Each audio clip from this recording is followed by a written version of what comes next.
தமது மனைவியின் சொத்துக்கள் காரணமாக தாம் செல்வந்தராகியதாக ஸ்ரீலங்கா பொதுஜன முன்னணியின் தேசிய அமைப்பாளர் மற்றும் நாடாளுமன்ற உறுப்பினர் நாமல் ராஜபக்ச தெரிவித்துள்ளார்.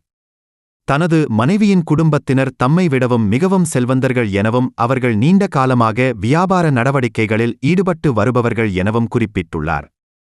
புண்ணியம் செய்தமையினால் மனைவியின் ஊடாக அபிவிருத்தி அடைய கிட்டியுள்ளது என அவர் தெரிவித்துள்ளார்.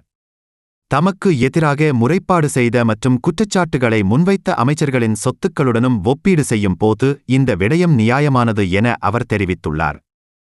இரவு கூட்டங்களுக்கு செல்லும்போது ஊரில் உள்ளவர்கள் தமது சட்டை பைக்குள் 5000 ரூபாய் வழங்குவதாகவும் எரிபொருள் வழங்குவதாகவும் ஊடகங்களிடம் கூறிய நபர்கள் தம்மை விட சொத்துக்களை வைத்திருப்பதாக அவர் சுட்டிக்காட்டியுள்ளார்.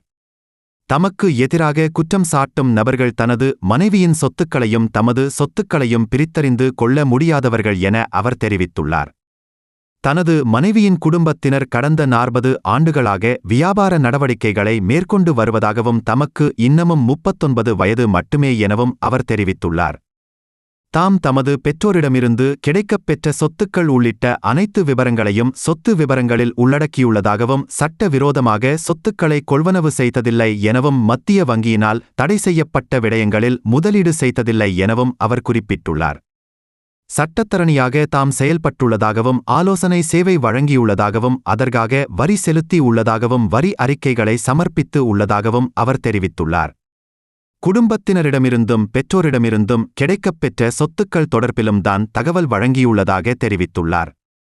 கடந்த 2010ஆம் ஆண்டு முதல் நடைபெற்ற நாடாளுமன்ற தேர்தல்களின் போது கடந்த ஜனாதிபதி தேர்தலின் போதும் ஊடகங்கள் எழுப்பிய கேள்விகளுக்கு பதில் அளித்துள்ளதாக தெரிவித்துள்ளார். தொழிலாளர் வர்க்கத்தின் பிரதிநிதிகள் என தங்களை அடையாளப்படுத்திக் கொண்டு ராஜபக்சக்களை பெரும் முதலாளித்துவ பிரதிநிதிகள் என குற்றம் சுமத்திய நபர்கள் தற்பொழுது பெரும் செல்வந்தர்களாக காணப்படுவதாக அவர் தெரிவித்துள்ளார். குறித்த நபர்களது சொத்துக்கள் தமது சொத்துக்களை விடவும் அதிகமானது என சுட்டிக்காட்டியுள்ளார். இந்த சொத்து அதிகரிப்பானது ஓராண்டில் இடம்பெற்றதா அல்லது 76 ஆண்டு காலத்தில் திரட்டப்பட்டதா என தெளிவுபடுத்த வேண்டும் என அவர் கோரிக்கை விடுத்துள்ளார். இந்த 2 கேள்விகளுக்கும் அவர்கள் பதிலளிக்க வேண்டும் என நாமல் ராஜபக்ச வலியுறுத்தியுள்ளார். தமக்கு எதிராக குற்றச்சாட்டுகளை சுமத்திய தோழர் வசந்த சமரசிங்க தம்மை விடவும் செல்வந்தர் என நாமல் குறிப்பிட்டுள்ளார்.